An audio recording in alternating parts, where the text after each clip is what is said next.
Keek on the mic, Keek on the mic. Keek on the mic, Keek on the mic. People, this the intro.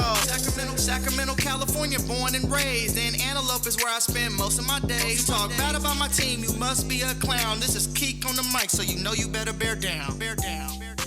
Hey, what's going on, Bears fans? Thank you so much for joining me for another episode of Keek on the Mic, the podcast all about the Chicago Bears. Like always, if you're new to the channel, make sure you hit that subscribe button and the bell notification to catch all Bears content right here on the podcast. Make sure you also follow me on all my social media platforms to stay connected with all Keek on the Mic news. So, Bears fans, we have a huge update in regards to the number one overall pick. While at the Combine, Ryan Poles sat down with Peter King of NBC Sports, and he openly stated that he talked to 3 teams about trading the number one overall pick while at the Combine, and that he now has a good idea of what he can get in return. He did not reveal these 3 teams, but he did give some juicy details about what he talked about with these 3 teams that were interested in trading for the number one overall pick. He said this to Peter King: "No one's going to rush me. I know I can get a 24-1 and a 25-1. You're telling me for the next 2 years, I'll have 2 1s.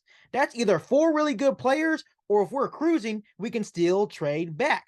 He also added this: "I'm blessed to be able to read people," Poles said about the QB market. "I can feel it. There's urgency out there. There's pressure." Ian Rappaport even had this to say following the quarterback drills at the NFL Combine. Check this out, Bears fans. Of all the lasting storylines from here in Indianapolis at the Scouting Combine, the who is going to trade up to the number one pick storyline, for me, is the one that has the potential to have the most lasting impact. I would say the interest in Ryan Poles' number one pick for the Chicago Bears is significant, and the quarterback performances that we saw yesterday really only bolstered that. And, you know, it's obviously we didn't see Bryce Young do a lot. I ran into him at dinner the other day. Rich seemed to be eating a lot, weighed in extremely well, measured about what actually seemed to be eating great. I know Rich got a chance to meet and chat with him as well. Yes. Didn't do much this week. Obviously, he's going to throw at his pro day, but certainly everyone knows what kind of player he is. C.J. Stroud with a tremendous throwing day.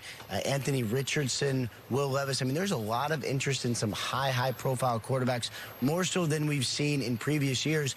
So you do have teams scrambling to get up to number one, and I would expect those to really, really heat up over the next couple weeks here. Ryan Poles is going to have options.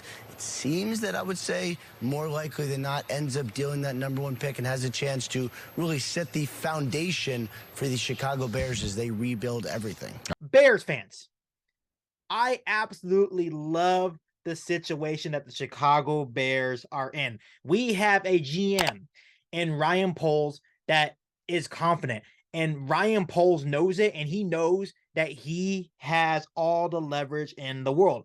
I told you guys this before, prior to the Combine, prior to the pro days. If these quarterbacks, even starting at the Combine, came in and put on an absolute show at the NFL Combine or at these pro days, that would give Ryan Poles and the Chicago Bears more leverage. Obviously, Bryce Young did not throw, but that's okay. We answered some questions about his weight. He weighed in, I believe, at 204 pounds, which was more than expected. So that answered that question. But that's exactly what happened for Ryan Poles and the Bears in terms of these quarterbacks coming into the Combine and performing well. For example, C.J. Stroud had an excellent throwing session at the Combine.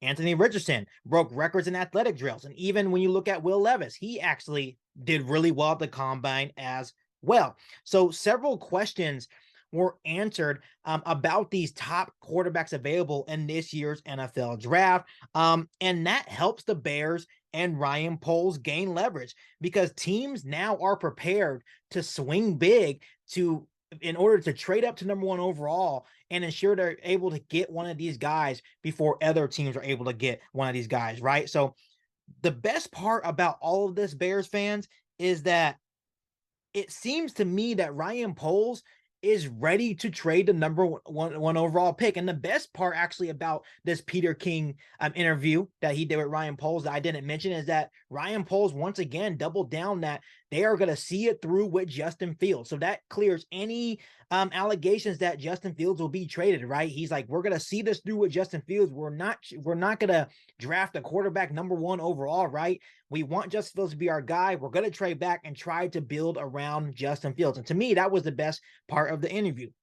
But this seems like a guy that's on a mission. He's confident. He knows that he now has leverage over these teams, especially considering that a lot of these quarterbacks came into the combine and absolutely performed. And this was without Bryce Young throwing. Just imagine when Bryce Young throws at his pro day. Let's say he performs well.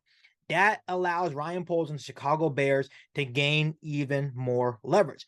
But all in all, it seems that Ryan Poles is ready to make a trade with one of these quarterback needy teams, right? But he is not going to rush the process.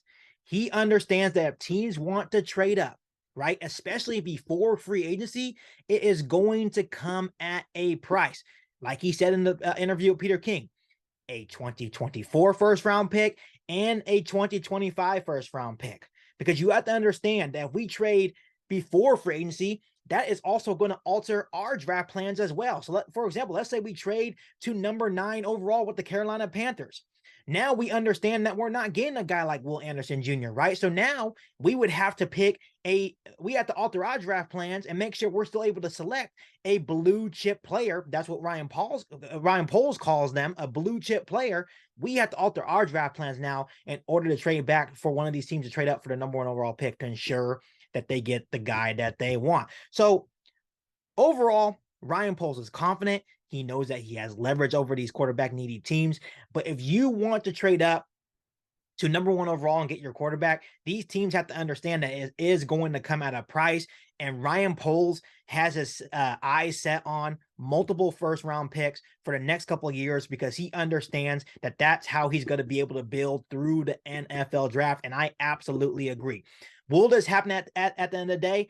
I am not sure, but I am excited to see what eventually happens. I think it's possible, especially after what I mentioned here in the podcast, that these quarterbacks did perform. So that does help the Chicago Bears gain leverage. So it definitely is possible, but we're just got to wait and see. I do feel that there is leverage gaining for the fact that this pick may get traded prior to free agency. And if that's the case, I think the only way that he does it is if the Bears are getting an absolute haul in return. So Bears fans, I will be here every step of the way trying to give you guys little updates here and there in regards to the number 1 overall pick. But I wanted to come on here and give you guys an absolutely huge update about the number 1 overall pick and what Ryan Poles gave us some information about what he discussed with these teams that are interested in the number 1 overall pick. But right now, we have to just wait and see. But it's starting to gain momentum, and I think the pick will be traded here pretty soon. Before I let you guys go, let me ask you guys this. Who will trade for the number 1 overall pick? In my personal opinion, I think we're going to end up trading with the Carolina Panthers at number 9 overall and get an absolute haul in return. Before I let you guys go, make sure you hit that subscribe button and the bell notification to catch all Bears content right here on the podcast. Make sure you follow me on all my social media platforms. Make sure you share this episode of Kick on the Mic with every single Bears fan that you know. But other than that, back for all new Bears podcasts right here on Kick on the Mic. Thanks, guys. Bear down.